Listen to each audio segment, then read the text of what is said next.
Olá, muito boa tarde, sejam bem-vindos. Eu sou Ingrid Ribeiro e para mim é um prazer estar aqui hoje mediando essa conversa tão importante. Hoje, 3 de dezembro, comemoramos o Dia Internacional da Pessoa com Deficiência.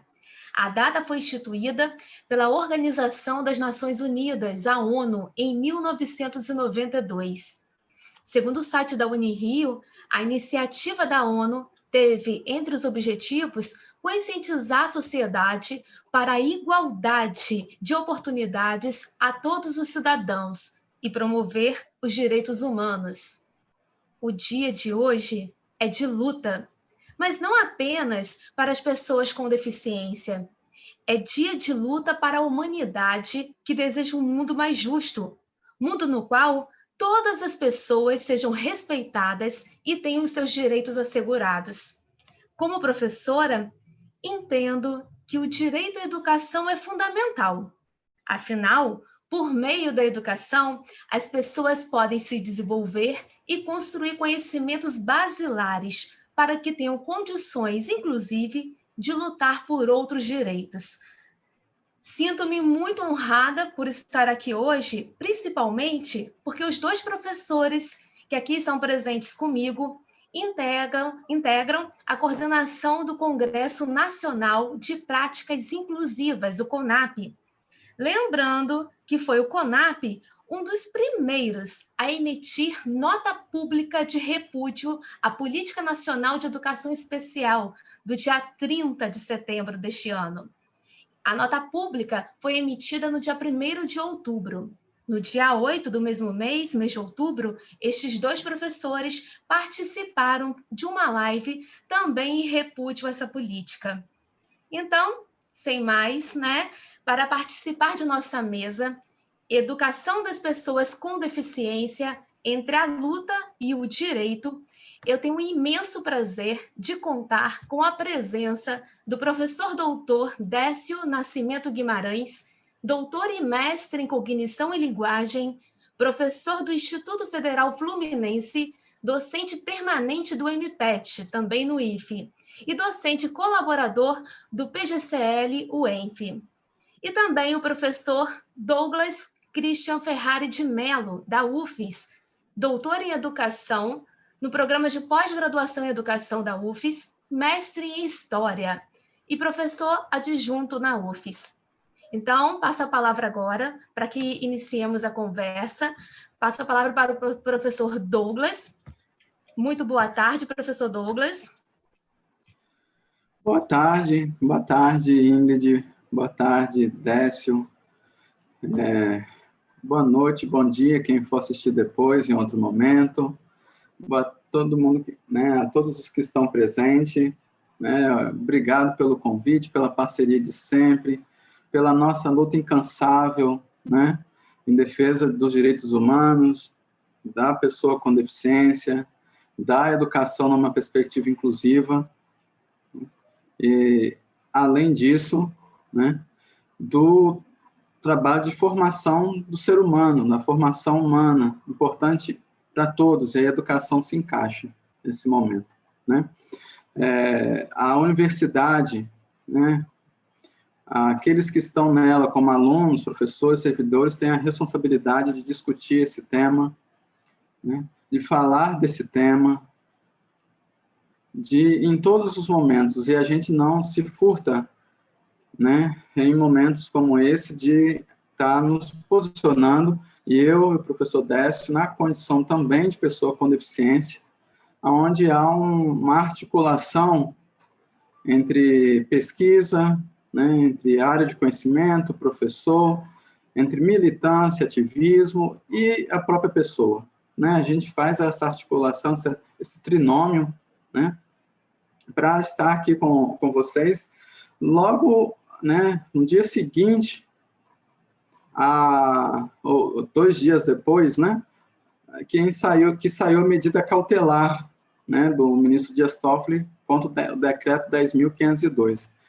Se a gente iniciou lá, logo que o decreto foi lançado, com uma ação de repúdio, a gente vem novamente nos posicionar e falar a partir da medida liminar, né, proferida pelo eminente ministro, né?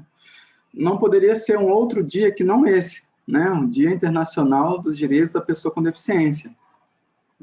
Um dia importante, e aqui eu queria destacar, para iniciar, né, a fala, que a partir desse ano não será mais o dia, será a Semana Internacional de Defesa dos Direitos da Pessoa com Deficiência. Então, a gente ganha mais visibilidade, um período de mais debate, e não fica restrito a um único dia, né? Já é um grande avanço a gente pensar nas discussões, e aí nós estamos, né, no dia e na semana. Esse ano, né, em que vivemos o contexto de pandemia, o tema escolhido é um tema bastante importante, né, que é construindo um novo melhor, construindo de novo melhor um mundo pós-Covid acessível, sustentável e que inclua a deficiência, né?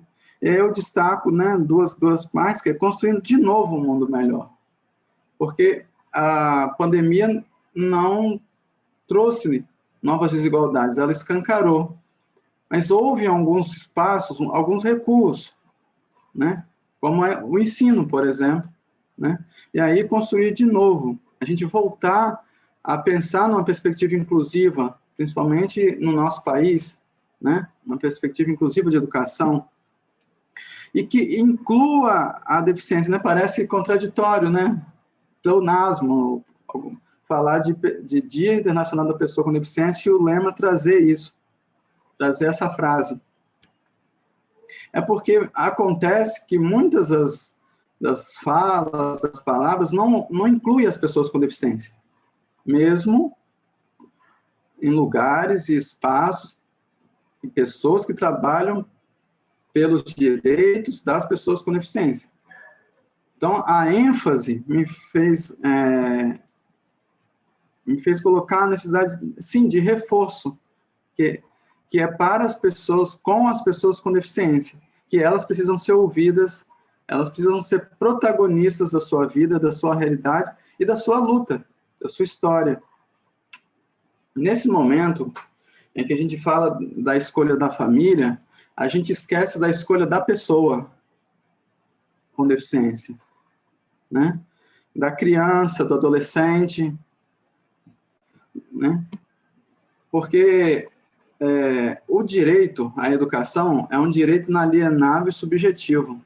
É da criança ao nascer, não é do pai, da mãe, né? É da pessoa. O Estatuto da Criança e Adolescente ele é bem claro, bem evidente, quando diz que cabe às famílias matricular os seus filhos e pupilos na escola regular. E aí, eu fico observando o decreto e pensando em algumas análises, né? Algumas que eu já li, outras que a gente foi fazendo, mas fico pensando como que esse governo, né, dado o caráter conservador e autoritário, né, legisla sobre esse tema tão complexo por um decreto. Um decreto que ele, né, o próprio nome fala por si só, eu estou decretando, eu estou mandando, né? Eu não estou ouvindo a população, eu não estou ouvindo as pessoas com deficiência. Essa política que vem desde 2017, né, desde o golpe, que estava com todas as críticas, estava no Conselho Nacional de Educação, eu acho que eles não aguentam um debate democrático, e aí lançam um decreto, né? Bem no mês, naquele mês, naquela semana, que é comemorado, hoje a gente está falando do Dia Internacional, em setembro, no dia 20, é o Dia Nacional, né? Então, caiu até como um deboche, no meu modo de entender, né? E uma segunda questão é dessa limitação do direito parental de escolha, porque a educação é um direito fundamental. E até que ponto a família tem essa escolha, né? eu fico imaginando uma situação hipotética em que a família, por exemplo, quer matricular o seu filho numa escola privada, mas a criança, o adolescente não quer. Aí quem prevalece, né? Então, quando a gente fala do direito subjetivo, nós estamos dizendo que se a família tem essa guarda, né, tem os 17 anos hoje, né, de 4 a 17 anos, e caso isso não aconteça, né, o Conselho Tutelar vai até preso. E por que com as pessoas com deficiência tem que haver escolha, né? Qual é a condição que nos dá para fazer essa escolha? Se os outros não podem escolher. É uma escolha um pouco cínica de colocar na mão de instituições que vivem do direito público para fins privados, né? E aí a gente não pode não comentar desse decreto, senão pelo lado de uma ânsia, vamos dizer assim, de recursos públicos, né?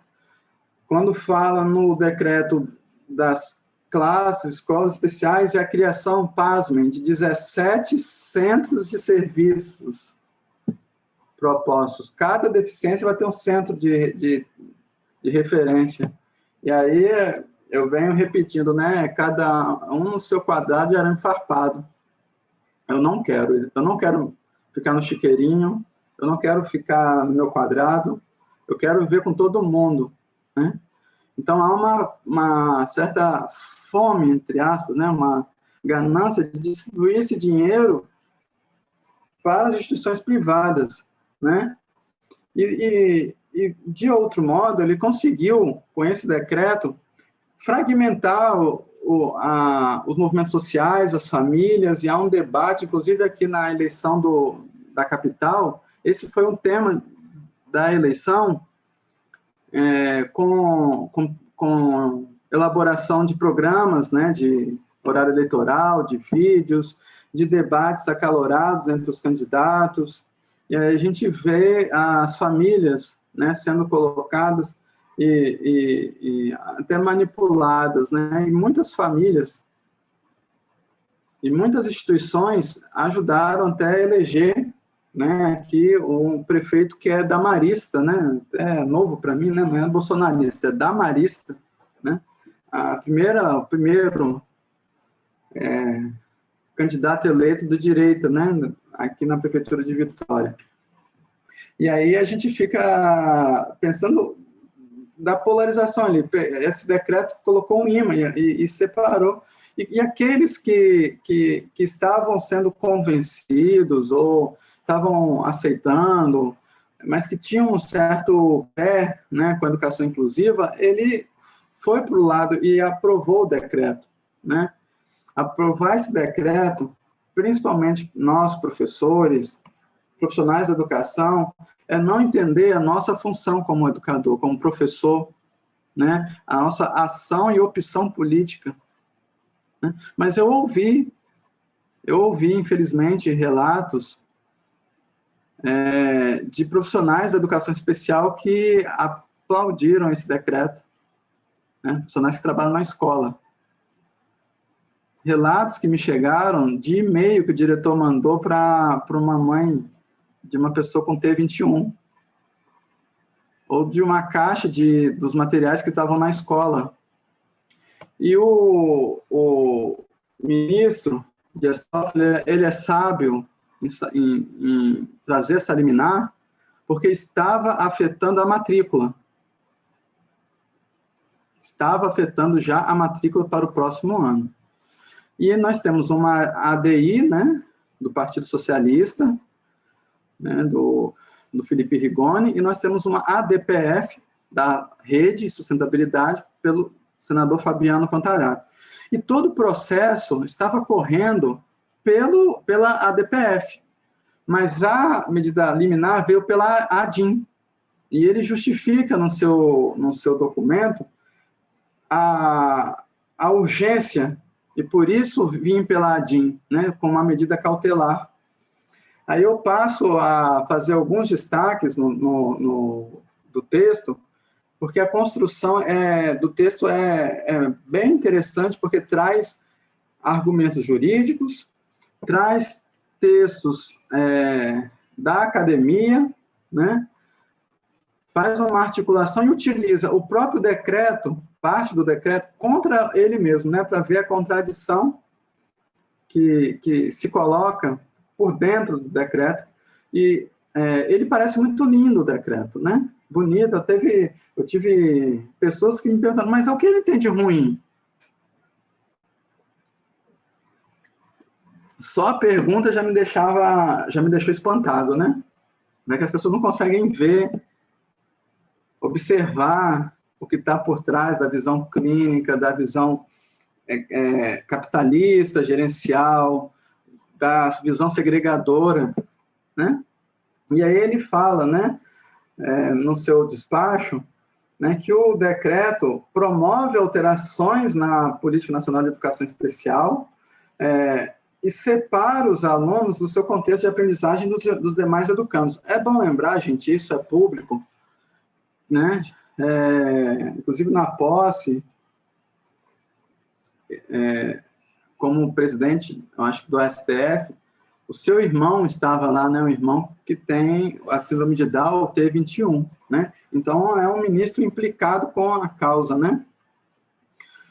E ele né, continua a defesa, né, de uma educação inclusiva, dizendo que o decreto fere o que o Brasil traz das normativas internacionais, como, por exemplo, a Convenção Internacional de Direito da Pessoa com Deficiência, né, da Declaração de Salamanca, e ele acrescenta ainda que o preferencialmente no ensino regular, até então existente, né, não inviabiliza um atendimento educacional especializado nas instituições especializadas, nas instituições privadas, né, mas isso não dá o direito, né, de retornar, de a gente regredir, já que a política de educação inclusiva, tão arduamente trabalhada e lutada pelas pessoas com deficiência, é um caminho sem volta, né, diz ele.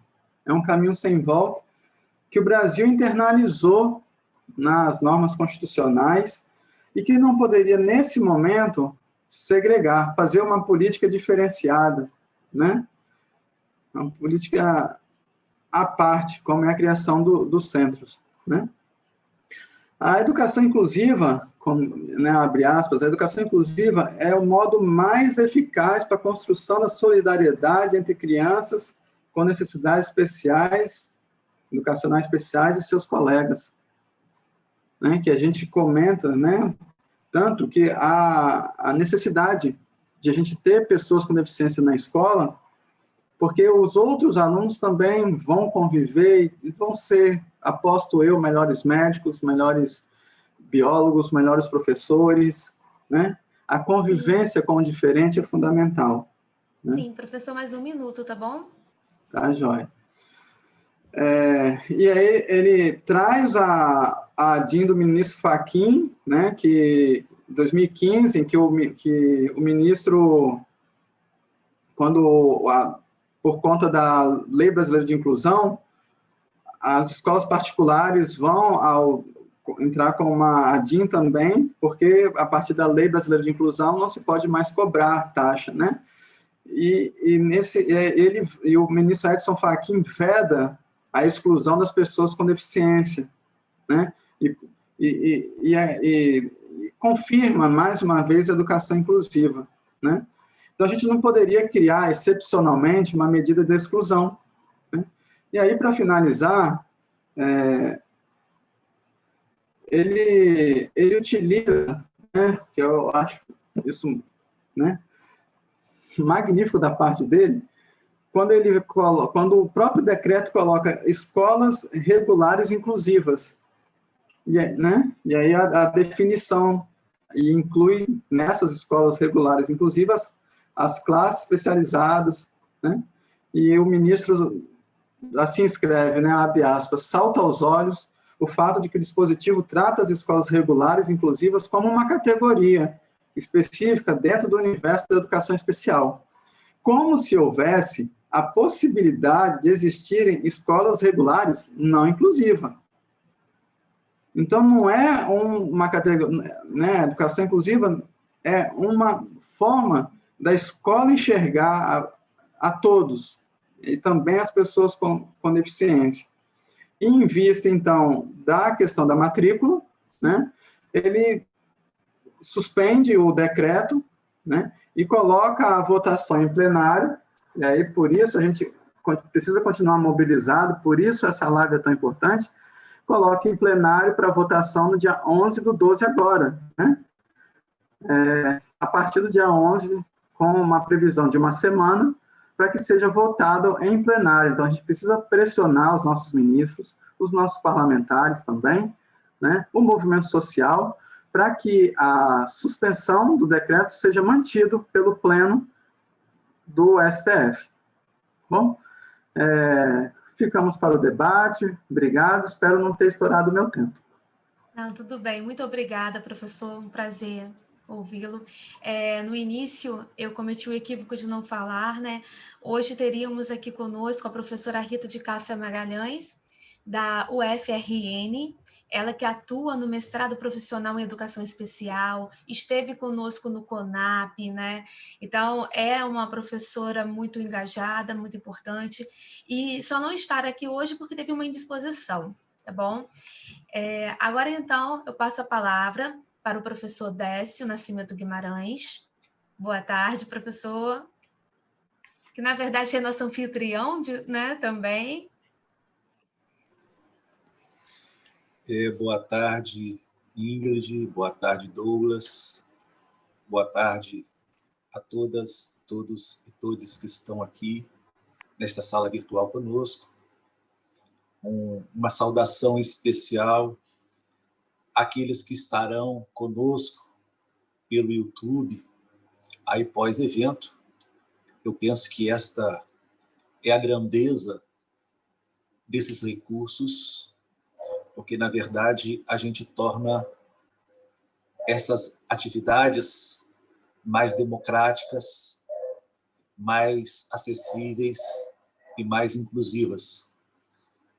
Durante essa pandemia, nunca estivemos tanto em tantos lugares e com tanta gente. Isso é muito especial. Conversávamos ontem com o colega Douglas Ferrari e a gente falava desses feedbacks que a gente, vez ou outra, recebe pelas redes sociais, pelo e-mail, pelo celular, de pessoas que a gente nem imagina que estão tendo acesso aos nossos vídeos pelos canais do YouTube e nos dão retorno. Isso é importante. Então, eu quero dizer que lamento a ausência da nossa companheira, a professora Rita de Cássia Magalhães, uma professora que a sua história, a sua trajetória marca as páginas da formação da maioria dos pesquisadores e das pesquisadoras em educação especial e em práticas inclusivas. Dizer da minha alegria de estar aqui dividindo esta mesa virtual com dois amigos, professor Douglas, professora Ingrid Ribeiro,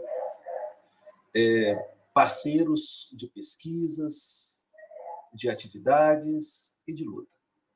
Quer dizer, eu penso que o companheiro Douglas fez aí com muita cautela, com muita clareza, um apanhado deste momento que estamos vivendo. Um momento em que nunca estivemos tão desafiados a estar lutando. e lutando não por novos direitos, mas para que a gente mantenha esses direitos.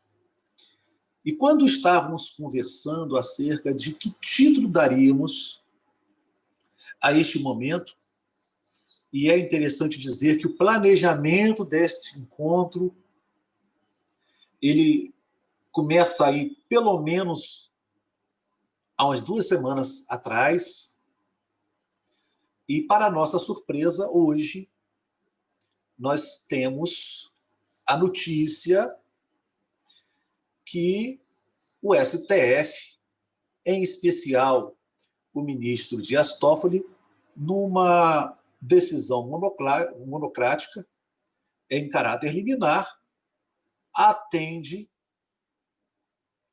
assim o clamor de todos nós. Foi muito bem, mas eu vou iniciar a minha fala fazendo algumas críticas, porque eu entendo que toda medida liminar, ela exige o quê? Um caráter emergencial, um caráter excepcional.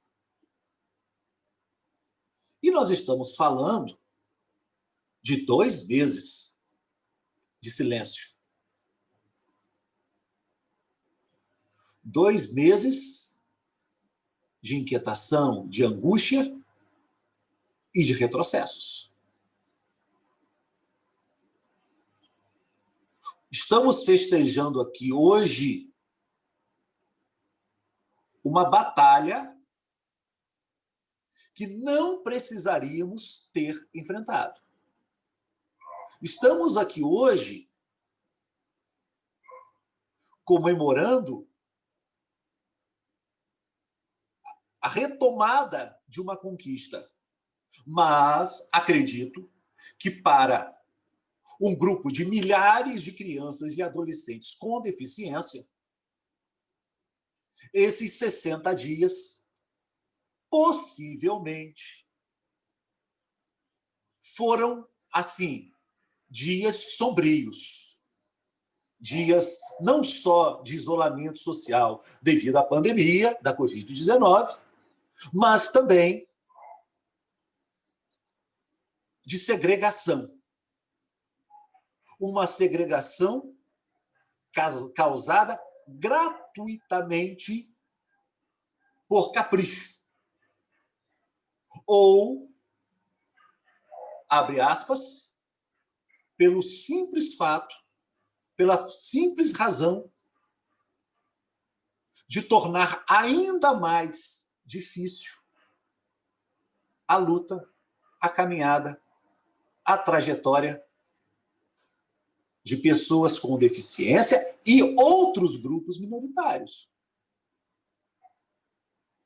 Porque bateu a nossa porta há 2 meses, mas para a comunidade quilombola, para a comunidade indígena, para a população LGBT, para o movimento negro, para os pobres, para os vulneráveis, para a população carcerária, para as pessoas em situação de rua. Essas investidas já vêm há algum tempo. Então, quer dizer, precisamos compreender do que estamos falando. Precisamos compreender o que é luta e o que é direito. E de que educação estamos falando? Quando colocamos educação das pessoas com deficiência, isso foi proposital. Porque nós, pessoas com deficiência, nós não somos público-alvo da educação especial. Nós somos público-alvo da educação. Assim como todas, todos e todes. E é importante deixar isso muito claro, porque exatamente por sermos considerados público-alvo da educação especial, que, vez ou outra, somos convidados a nos retirar das salas de aula da escola comum e da escola comum, e das universidades, e dos institutos. É isso que acontece. Então, é preciso deixar muito claro, somos público-alvo da educação, em igualdade de condição, com direito a acesso, participação e aprendizagem, e etc. Pois muito bem. Esse tema, ele traz ali, entre a luta e o direito.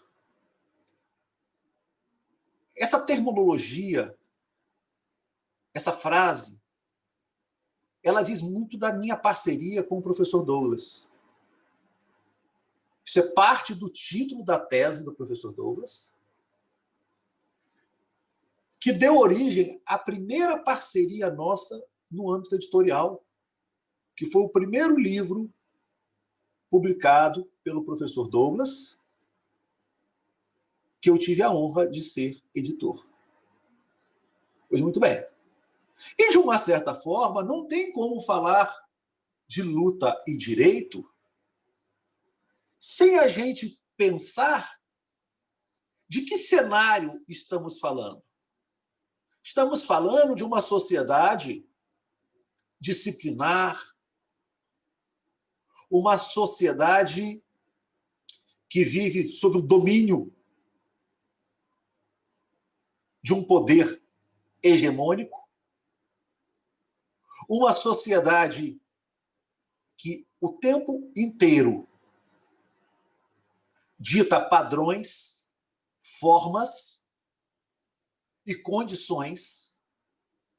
E não estamos só falando de padrões, formas e condições de trabalho, de educação, de saúde. Não, de vida. Que faz com que a nossa liberdade seja reduzida. E é por isso que falamos de luta e direito. Porque, na verdade, o direito que nos é garantido hoje, ele delimita a nossa condição de ir e vir. E quer nos impor o que seremos e onde podemos estar. Ora, que liberdade é essa? Que direito é esse? É por isso que, entre a luta e o direito, ficamos com a luta. Porque penso eu que o direito, ele normatiza, ele estabiliza as relações. Essa é uma visão minha. Enquanto a luta, ela edifica as relações. Ela está o tempo inteiro ampliando o espaço que é nosso neste planeta. Então, enquanto o direito delimita, reduz, restringe, a luta amplia, edifica, transforma. Então, percebam. Agora, o direito, ele é construído a partir de acordos, de consensos. E esses acordos e esses consensos, eles são, vamos dizer assim, arranjados por interesses semelhantes, por questões afins. Já a luta, não. A luta, eu penso a luta como uma composição de uma sinfonia da diversidade humana. E isso, de uma certa forma, me faz lembrar agora de parte daquilo que discuti no âmbito do meu doutorado, que é a mediação crítica das relações no contexto escolar. Mediação crítica essa que perpassa também por dois pontos distintos, entre a pedagogia e o conflito. Então, observem que, e aí falar de conflito é justamente falar daquilo que pauta as nossas relações. O professor Moacir Gadotti, ao prefaciar uma das obras do professor Paulo Freire, que eu acredito que seja Ação e Cultura, ele diz algo que me marcou profundamente, que o diálogo não substitui o conflito. E ao refletirmos nessa direção, nós vamos entender que o diálogo é como o direito. A gente desenvolve um diálogo entre pares, entre semelhantes. Todo diálogo ele é pautado pelo consenso. Aprendemos a força a compreender que é conversando que a gente se entende. Não, é no conflito que a gente se entende. Porque o conflito se dá justamente no encontro impactante do diverso, do diferente. E se não existe conflito, não existe transformação, não existe crescimento. Porque na minha visão, o diálogo ele mantém aquilo que a gente tem. Ele estabiliza aquilo que já foi conquistado, aquilo que a gente é. Enquanto o conflito, o que faz? O que nos proporciona o conflito? Justamente a ampliação disso. O conflito nos desestabiliza para nos edificar. Então, neste momento, nesse dia 3 de dezembro, o que queremos é mais luta para que tenhamos mais direitos. E mais, queremos mais conflitos para que possamos, pós os conflitos, dialogar. Porque conflito não é violência. A luta não é violência. Muito pelo contrário.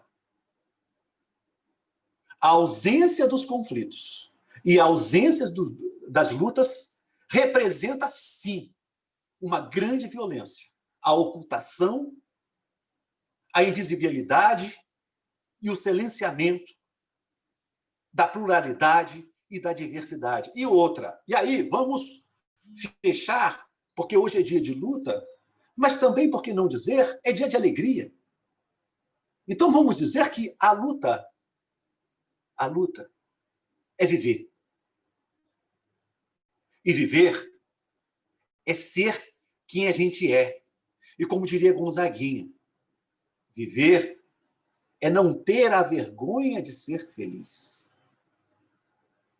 E a gente só não tem vergonha de ser feliz quando a gente é quem somos, independente daquilo que nos impõe como rótulo. Eu penso que é um bom começo para esta tarde de diálogos e de conflitos. Obrigada, Décio.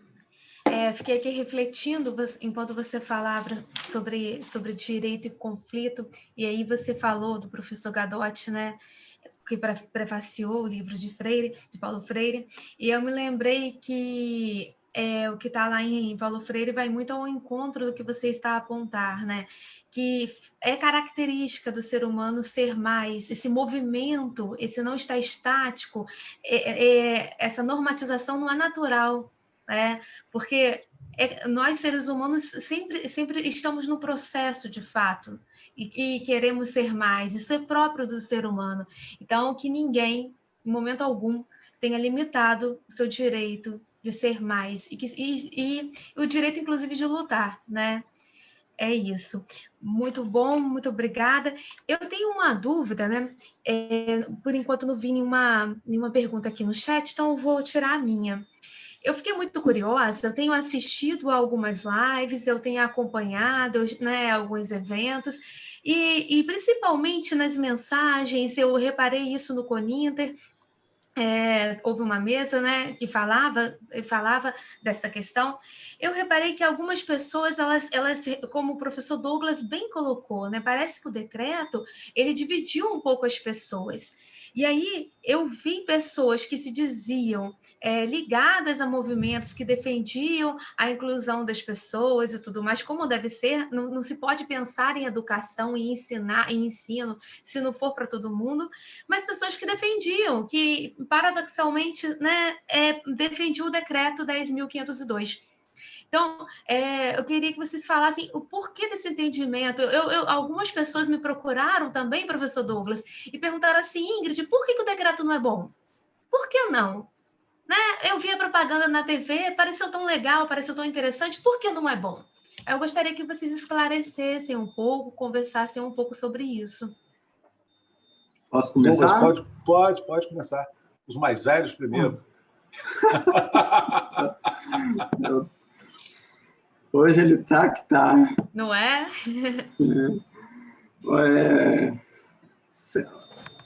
É simples, mas não é simples a resposta, Ingrid. É simples dizer, é porque está impregnado como senso comum uma visão hegemônica sobre a pessoa com deficiência de que ela é melhor atendida nas instituições privadas. Como o poder público, ele ficou ausente por mais de 100 anos, né? Nós tivemos uma ação pública ainda com Dom Pedro, e na época Dom Pedro tem, né, o que ele fez tem que ser muito comemorado, aquela época, né? Em 1854, a criação, né, do INES, dos surdos, e hoje IBC, né, Instituto Real dos Meninos Cegos, em 1854 e 56. O poder público ele só foi tomar conta, novamente, ou se interessar, vamos dizer assim, em 1973. Então, nesse período longo, as pessoas com deficiência ficaram, e aí as instituições cumpriram esse papel, sim, importante, histórico, né? Criação das APAES, da Fundação Dorinha, do Instituto São Rafael, das Pestalozzi. Mas a gente tem que entender de um processo, né? De uma construção histórica, como diz o ministro, que é um processo de lutas sociais, né? Por esse direito à educação inclusiva, que é hoje algo que, no meu entender, parecia consenso. Mas não era. Eu digo que parecia no âmbito da aparência, né? Mas você via que dentro de olhares e falas, ainda, depois eu vou colocar como marco 2001, que foi a Resolução 02, que cria a Lei de Diretriz da Educação Básica, na Educação Especial na Educação Básica, e que fala do obrigatoriamente, né, que criação dos setores de educação especial, essa norma infraconstitucional muito importante, e ali a gente já vinha num caminho da educação inclusiva. Eu, como gestor, estive naquele momento ali, 2004, 2003, e a resistência era grande. A gente vinha conquistando. Mas por que a gente vê que algumas pessoas, ou muitas pessoas, eu não sei medir, elas, com o decreto, elas se sentiram aliviadas, talvez, entre aspas, né? Professores, gestores, porque é o que o Décio falou do conflito. A gente não sabe lidar com o conflito. A pessoa com deficiência chegou na escola e criou um problema, entre aspas. E só se criam, as coisas no Brasil, principalmente, só avançam quando se cria o problema. né, eu trabalho com uma teoria de política pública que as soluções estão postas. Falta aparecer o problema. E aí, quando o problema acontece, bagunça, vamos dizer assim, também, entre aspas, aquela zona de conforto. E aí o processo inclusivo, que não é só flores, a gente né, temos que falar que tem espinhos, que tem dificuldades, que tem ações, atitudes capacitistas, mas é o caminho sem volta para mim. É um caminho de avanço. Eu vou até me arriscar, de evolução da espécie. Né? Quando a gente vai falar agora, já estamos falando de direito universal da aprendizagem, né? Do desenho universal da aprendizagem, desculpa.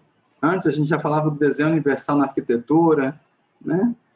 Do ensino multiníveis, a gente já está discutindo, não é mais como matricular, como dar o acesso, apesar que ainda falta um pouco para universalizar para as pessoas com deficiência, mas a gente já está próximo dos 90%, ou em torno dos 90%, na classe comum. Né? E esta classe comum é o locus privilegiado do ensino para todos.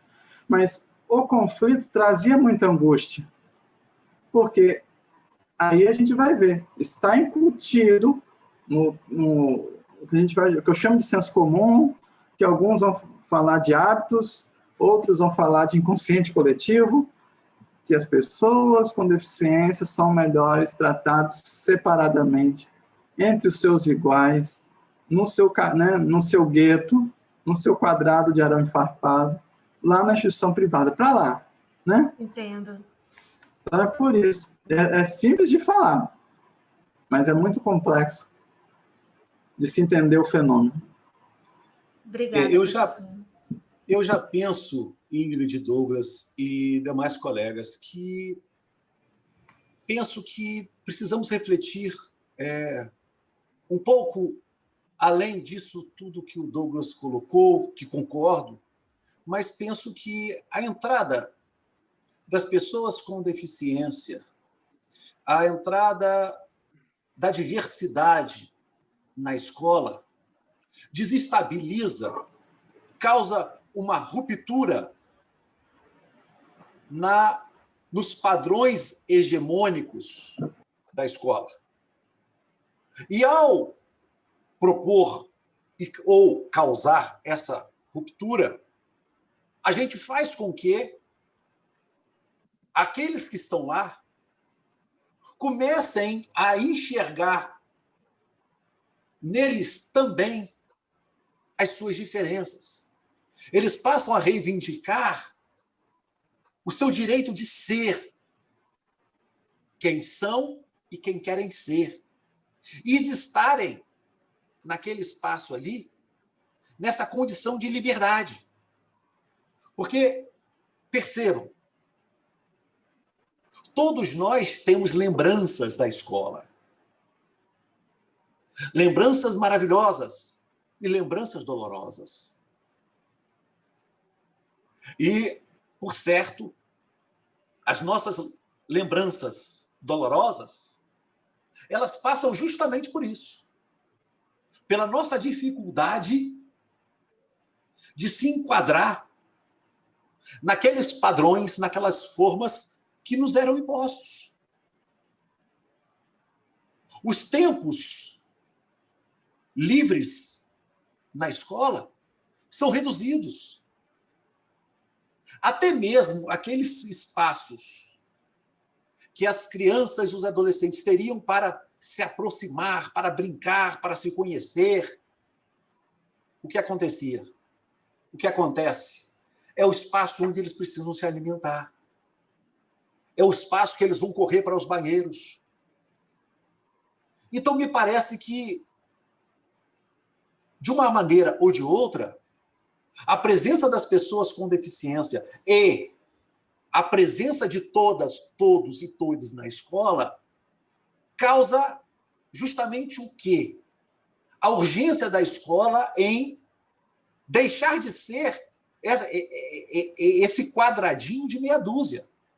Quando o Douglas fala aqui lá da ação ainda no Brasil Império, quando o Dom Pedro II cria o IBC e o INES, isso trazendo a nomenclatura dessas instituições hoje, me parece que ali, ao mesmo tempo que representa para a nossa história um marco, um avanço, aquilo ali, de uma certa forma, também delimita o nosso espaço, o nosso cercadinho. Então, quer dizer, ora, os animais em extinção, eles estarão melhor preservados nos zoológicos e não no seu habitat original. Então, às vezes, eu me sinto nessa condição de um mico-leão, de um tamanduá-bandeira, de um lobo-guará, em que, com a alegação de sermos cuidados e preservados, tiram aquilo que nos é de mais precioso, a condição de sermos livres. Então, eu penso que é isso. E essa ruptura, ela é necessária e é emergente. E penso que isso, se a gente for trazer numa discussão mais ampla, é isso que incomoda a muitos quando falamos de políticas e ações afirmativas, no ensino superior, por exemplo. Porque queremos permanecer este espaço de saber, esse espaço de poder, como privilégio de poucos.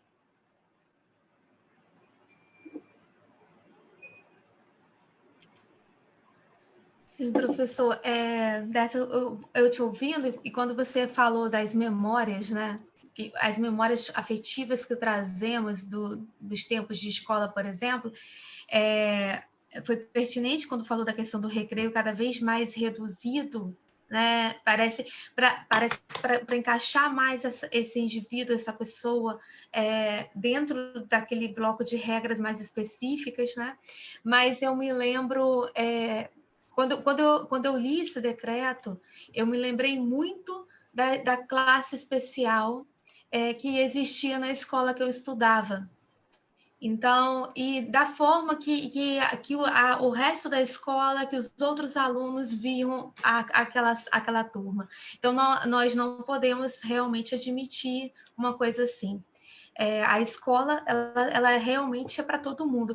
Num livro que a gente trabalha com os alunos no 7º período, lá no IFE, da professora Montoan, há um diálogo sobre isso, e e muitas vezes ela diz que muitas vezes ela é considerada utópica por falar de uma escola inclusiva.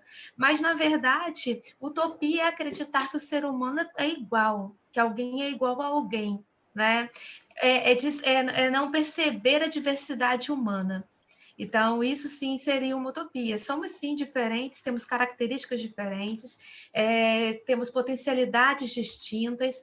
Então, utopia realmente é acreditar que nós podemos massificar.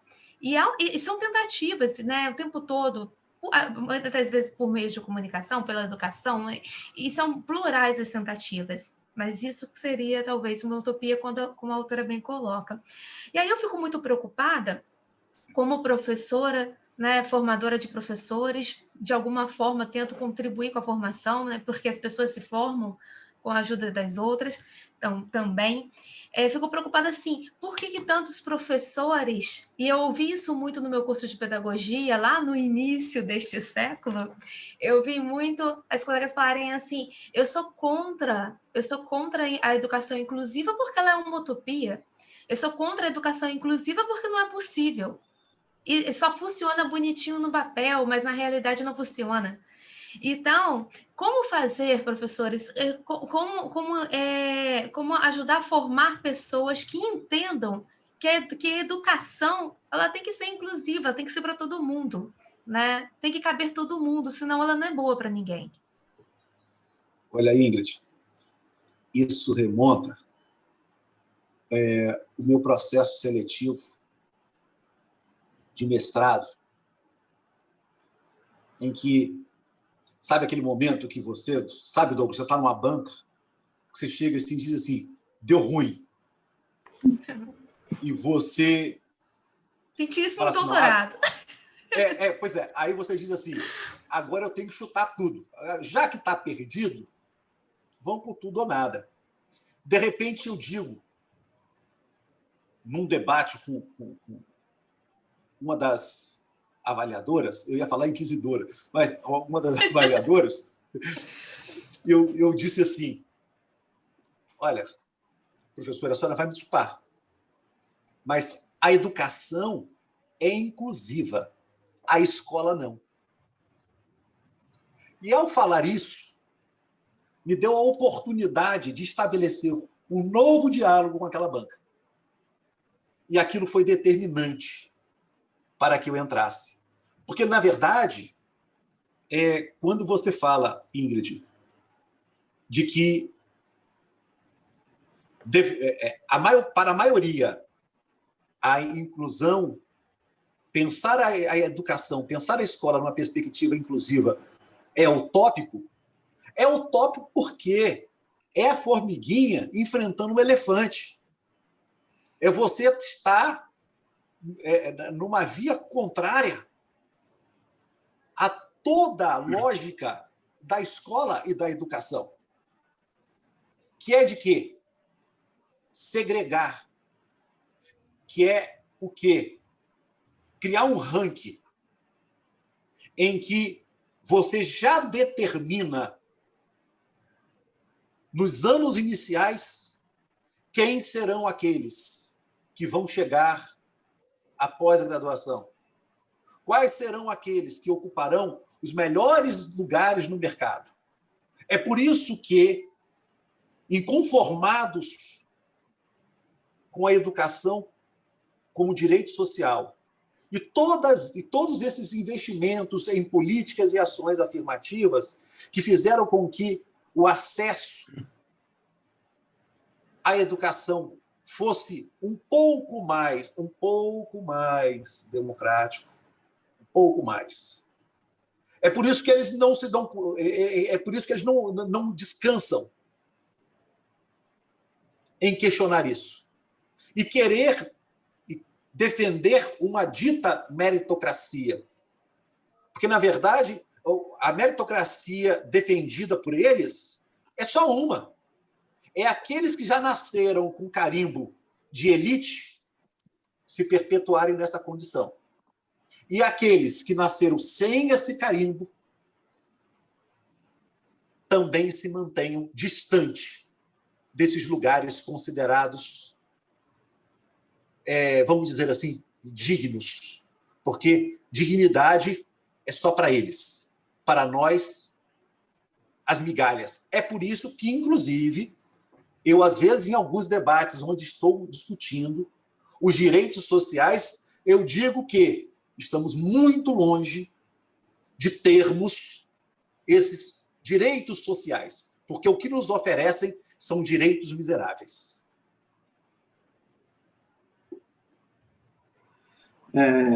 E isso traz uma questão importante da formação do professor. A educação, ela deveria ser inclusiva, né? A gente não precisa falar de educação inclusiva. Ela, por si só, deveria.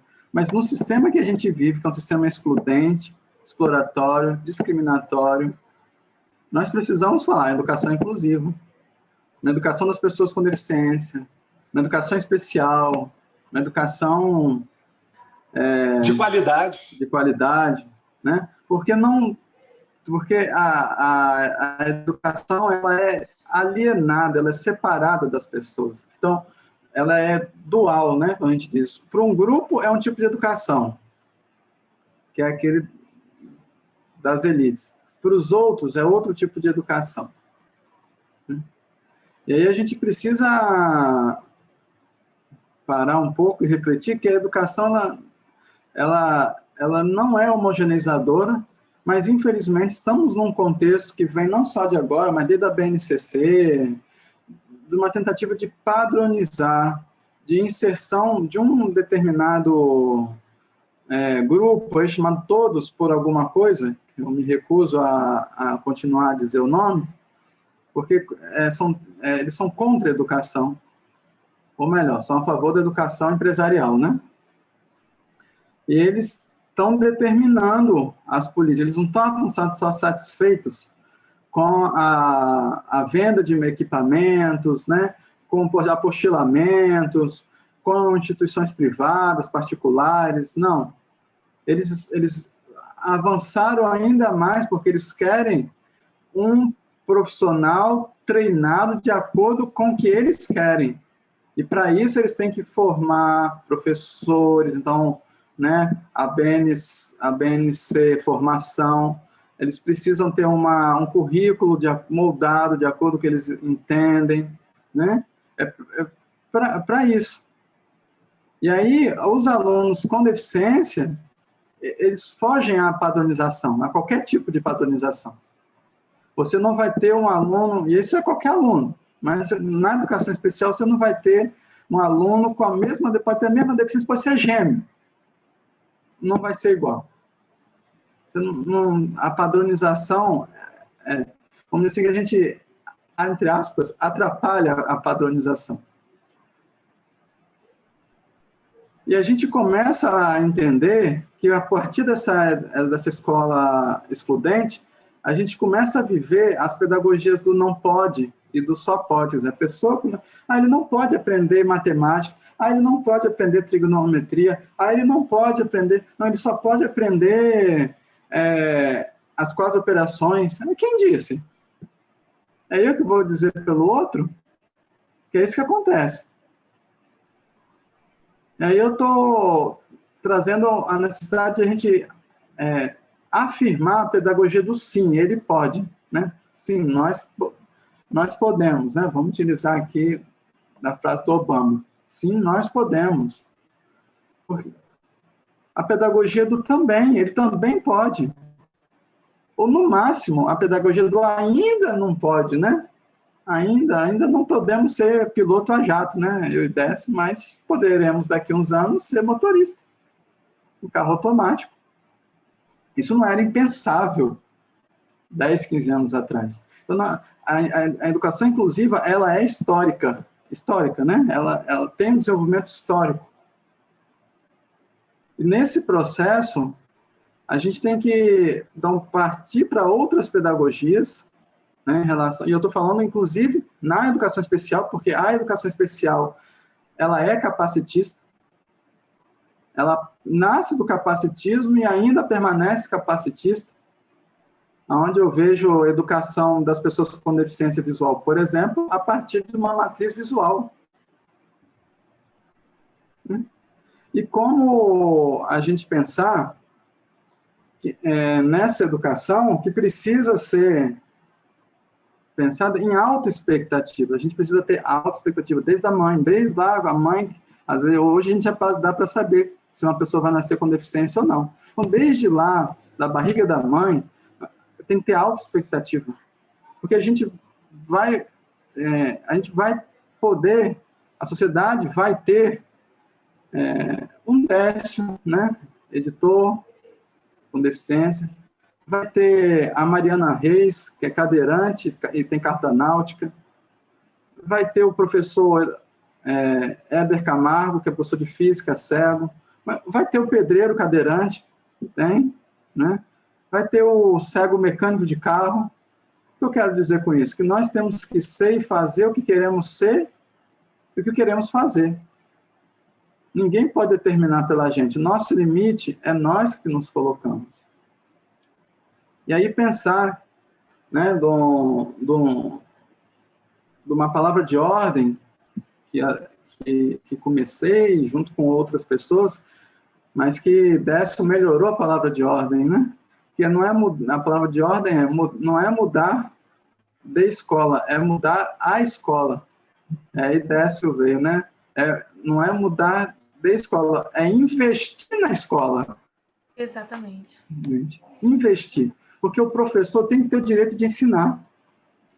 E o aluno tem o direito de aprender. E eu estou falando desse direito de ensinar e o direito de aprender, não é estancado da realidade, porque tem relação com o saneamento básico, com a condição socioeconômica dos pais, né? Do direito, tem tudo isso envolvido, não, né? Porque o direito a aprender é uma fala ela por si só, é uma fala liberal, né? E se ele não está aprendendo, a culpa é dele, do professor. Não estou falando desse viés, não. Estou falando desde o viés relacionado com os outros direitos, porque um direito leva a outro. Uma luta leva a outra. E a gente está, né? O direito, ele não é abstrato, ele está vinculado às lutas sociais, à realidade social de um povo, de um grupo, de uma população, né? Por isso o Tito, né, e Décio faz a reflexão, Décio, que a gente não tinha, assim, pelo menos eu e ele, tão feito tão bem entre o direito e a luta e o direito. Nós, pessoas com deficiência, nunca vamos parar de lutar. Nunca. Eu até diria, Douglas, que, na verdade, não, essa questão de passear entre a luta e o direito não é uma questão exclusiva das pessoas com deficiência. Não mesmo. Então, é da pessoa humana, é de todos nós. Eu iria falar isso. É de todos nós, até porque se a gente for nessa luta, se for nessa direção, a gente, de uma certa forma, a gente vai estar engrossando o coro capacitista. Agora, vale a pena também, você trouxe uma questão na sua fala aí que eu gostaria de retomar, quando você fala de não pode e pode sim. Agora, é importante que a gente nem subestime as crianças e os adolescentes e o próximo, nem também estabeleça expectativas inatingíveis. Porque eu penso que na verdade, é a gente deixar que o outro seja quem ele quer ser. Porque quando você fala de ensinar e aprender, eu fiquei pensando de que forma a escola mensura e avalia o que o aluno aprendeu. Se a gente for observar, isso é absurdo. Porque nenhum de nós tem a ilusão de que o que você está ali avaliando naquele momento está determinado e ponto. Não, às vezes você está tirando, no máximo, uma foto daquele momento. E aí, respondendo a Lohan, que colocou aqui no chat, retomando essa discussão que Ingrid trouxe da formação numa perspectiva inclusiva, eu penso que não existe melhor maneira de termos uma formação inclusiva do que pensarmos o curso realmente numa direção inclusiva. Porque você só consegue realmente viver essa dimensão inclusiva da educação quando você está num curso em que a diversidade é contemplada, em que você tem ali alunos com deficiência, você tem professores com deficiência, você tem servidores com deficiência, em que o curso não valoriza os sentidos hegemônicos, que são a audição e a visão, onde a diversidade é contemplada, onde... quer dizer, e isso parece utópico. Parece utópico porque não fazemos, porque não começamos. E aí a gente volta à questão do chiqueirinho, porque também existe na grade curricular de nossos cursos o quê? O chiqueirinho.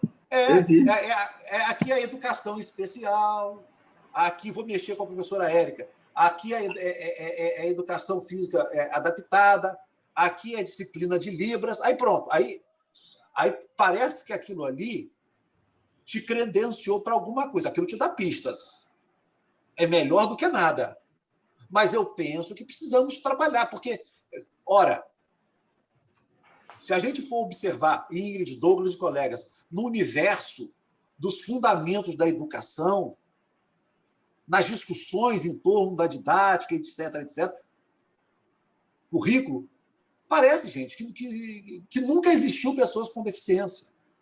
Eu não esqueço de que durante o grupo focal, ainda no meu mestrado, com alunos do curso de pedagogia da UENF, uma aluna chegou assim: professor, a sensação que eu tenho no grupo focal é que essas pessoas com deficiência estavam num planeta e que de um tempo para cá eles chegaram com nave, a nave despejou. E eu achei a analogia dela fantástica, porque é isso. Mas eu falei, não estava em outro planeta, não. Eram planetas debaixo da cama. Eram planetas que estavam dentro de gaveta, dentro de armários, dentro de porões. E começaram a sair dos cantos. Entende? Então é muito comum quando alguém... E quantos nós temos amigos, Douglas e Ingrid, que às vezes se apavora quando vê 4, 5 pessoas com deficiência no mesmo lugar que não estão juntas. E, vez ou outra, uma pessoa fala comigo: gente, deve estar acontecendo alguma coisa, porque o pessoal tá ficando tão doente, né? Ora, ainda bem. Ainda bem que nós estamos saindo do canto. Ainda bem que nós estamos saindo dos porões. Entendeu? E que bom seria se a gente tivesse um planeta para chamar de nosso. Mas como a gente não tem, nós vamos lutar pelo nosso espaço nesse mesmo. Que tem espaço para todos nós, né, Douglas? Esse é o nosso mundo, né? É um mundo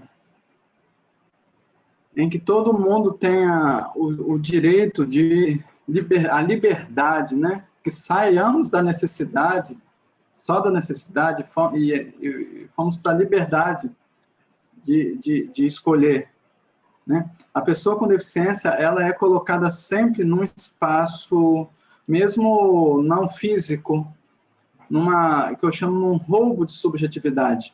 Sim. Né? Quantas vezes o caso mais clássico é quando a gente está num restaurante em que uma pessoa que está conosco, né? O garçom se refere a ela para falar da gente, por exemplo. Ou quando uma instituição privada quer saber do per capita, do número por cabeça para estar na matrícula, para resultar em tantos recursos. Nós estamos agora... Eu estou muito preocupado com a regulamentação do Fundeb, não só de não conseguir regulamentar até o dia 31 deste mês, como o projeto de regulamentação, né?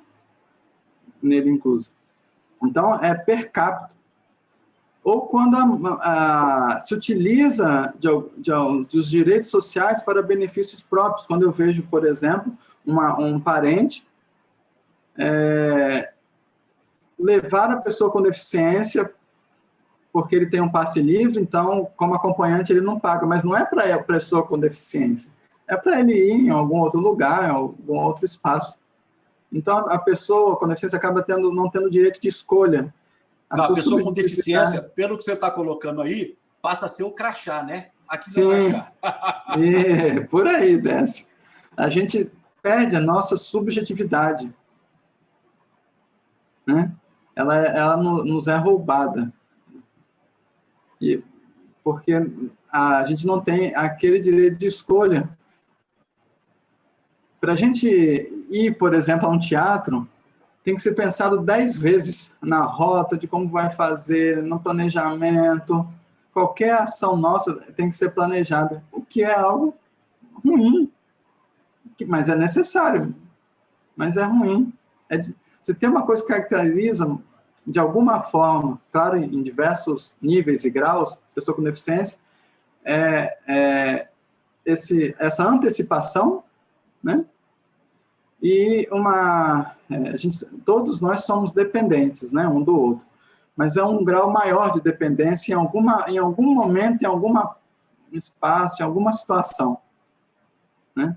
Como, na verdade, a gente poderia fazer livremente. A gente já não é livre, enquanto ser humano, nesse sistema. A gente não é livre, né?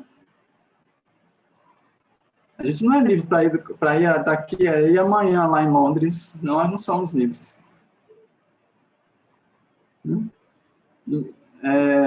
Só tem um grupo que é livre, né? Que é aqueles afortunados, né? Ô Douglas, eu acho que você não está vendo o chat aí, não. A professora Ingrid está colocando aqui no chat privado nosso que o nosso tempo já foi. Não estou vendo. Então, tá bom. Eu queria trazer mais um ponto. Dá tempo ainda? Para trazer mais um ponto, se a gente discutir assim como considerações finais, né? A gente responde e já despede. Tá, porque pode ser, acho que sim.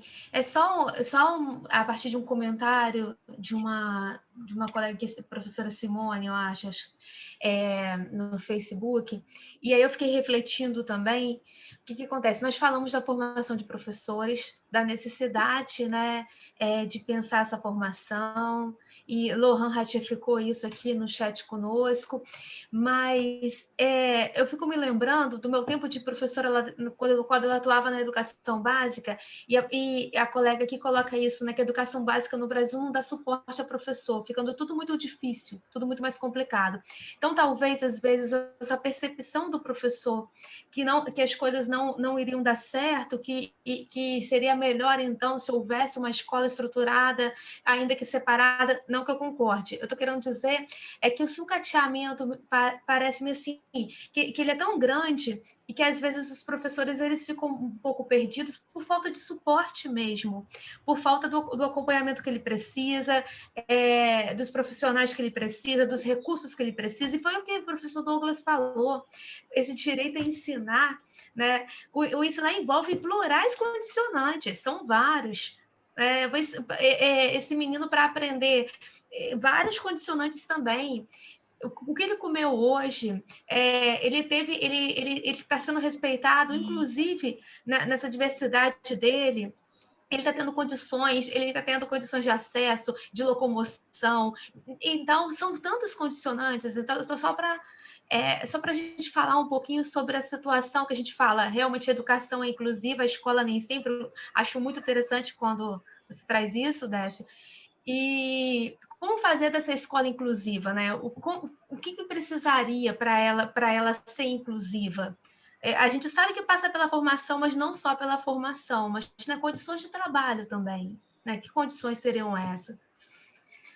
Então, é isso. Então, uma provocação da colega aqui na rede social, mas que realmente foi um encontro de indagações e de questionamentos, que eu percebo que os professores realmente sentem isso diariamente, cotidianamente, em escolas muitas vezes sem condições, tanto quanto sucateadas. Então, por isso que talvez acreditem que um decreto deste poderia, né, vir a ajudar a contribuir. Você começa, Douglas? Isso. Aqui 3 minutos, hein? 3 minutos. Bem ping-pong. Sem réplica. Sem réplica. Eu só queria agradecer, né, nesse momento, esse dia tão importante para a gente. Nada sobre nós sem nós é o lema importante. Estamos aqui, né, 2 colegas com deficiência, né, sendo protagonistas. Né? Isso é importante e vale para os outros espaços da vida social. Queria deixar aqui o meu contato, né, minha rede social, meu Facebook é Douglas Ferrari, meu Instagram é Douglas Christian Ferrari D, todos 2 com a foto de perfil do olho, né, que do olho azul, que é o meu olho. Né? Queria agradecer a participação de todos e me coloco à disposição, né, pelas redes sociais, para a gente continuar com um diálogo, né, tão profícuo como foi nesse dia 3, né, esse Dia Internacional de Luta pelos Direitos da Pessoa com Deficiência. Um abraço a todos e todas. Eu também quero aproveitar esse momento para agradecer a todas e todos que estiveram aqui até agora conosco. aqueles que vão nos assistir. E respondendo à professora Simone, eu aproveito a oportunidade para falar um pouco disso. Porque aqui falamos muito do discente, do educando com deficiência. Mas, ao responder à professora Simone, eu vou falar do nosso lugar de fala, enquanto docentes com deficiência. Eu trabalhei durante 10 anos na educação básica, numa escola com 1.600 alunos, como orientador educacional. Então, quer dizer, as condições são mínimas para todas e todos e todes. Agora, se a gente não exercitar o direito de lutar para que esse espaço seja um espaço melhor, para que existam condições melhores. Porque quando falamos das condições da saúde pública, nós falamos de que não existe leito, que não existe equipamento, que não existe remédio, e falamos também que não tem médico. Quando questionamos a escola, e aí eu às vezes vejo colegas docentes que são pais atacando seus pares. Porque, ao contrário de denunciar as condições precárias da escola, deposita toda a responsabilidade no professor. Então, de uma certa forma, nós temos parte nisso, porque nós não denunciamos. A maior parte de nós somos docentes concursados. Nós temos responsabilidades diversas no âmbito administrativo, civil e criminal. Agora, nós não exercemos o nosso direito de denunciar, de procurar os órgãos de apoio para denunciar as mazelas, as condições que nós sabemos que existem. Então, quer dizer, eu penso que a gente precisa, ao contrário de falar de direito na escola, nós, professores, precisamos falar de luta. E partimos para a luta. Quantos de nós reivindicam melhores condições de trabalho e torcem o nariz para os sindicatos? Essa é uma questão. Então, observe. Então, nós precisamos legitimar a nossa luta. Parar de pensar que movimento social, movimento de trabalhadoras e trabalhadores é baderna. Não. Não é. É luta. É luta legítima. Luta legítima. E esse é um dos maiores direitos nossos. É o direito de ser, de estar e, principalmente, de lutar. Muito obrigado, Douglas, pela parceria. Muito obrigado a Rosa, lá da nossa querida Natal, lá no Rio Grande do Norte. A Gisele, que colocou aqui. A Aline Costa Longa, lá do IFES, lá no Espírito Santo. A Lohan, a professora Simone Viana, que fez uma provocação lá no Facebook. Mônica, o Daniel, muito bom. Ingrid, muito obrigado por essa condução assim, bem qualificada como sempre. Muito obrigado, Ana Laura, também, que está aí dando condições para que a gente seja e esteja aqui. Eu que só tenho a agradecer, é um prazer imenso estar aqui hoje, né, num dia tão importante, com 2 professores tão qualificados, tão engajados, e quero que vocês saibam que eu aprendo muito, então esse diálogo para mim é muito importante, tá? Então, muito obrigada mesmo. E é isso, que sigamos, né? Vamos seguir lutando, porque vamos seguir lutando por uma educação e por uma escola, né? Vou falar agora escola, uma escola que seja de fato para todo mundo, né? Para todas as pessoas. Ingrid, só permite uma parte. Olha, gente, eu vou fazer também. lá no Instagram, Décio_Guimarães. O canal, esse vídeo vai para o canal Professor Décio Guimarães. Entra lá, compartilha, curte e vamos lá. E estamos na luta. E outra, e nos provoque. Nós queremos, né, Douglas e Ingrid, queremos que vocês estejam aqui também numa live conosco. É só a gente agendar, a gente bate esse papo, porque é importante. E vamos até começar a pensar em fazer webinários assim, como se fossem assim, grupos focais. Roda de conversa realmente, para que a gente possa trazer questões norteadoras e debater com os colegas, que é muito importante a gente conhecer essa diversidade aí do nosso país. Não, com certeza muito, muito rico. O interessante desse espaço virtual é que a gente pode assistir a qualquer momento, de qualquer, né? Então, se a pandemia nos afastou muito e mostrou muitas mazelas e mostrou muita desigualdade, ela também permitiu que, né, potencializou essa coisa do virtual para que pudéssemos conversar, né, de espaços de locais tão distantes.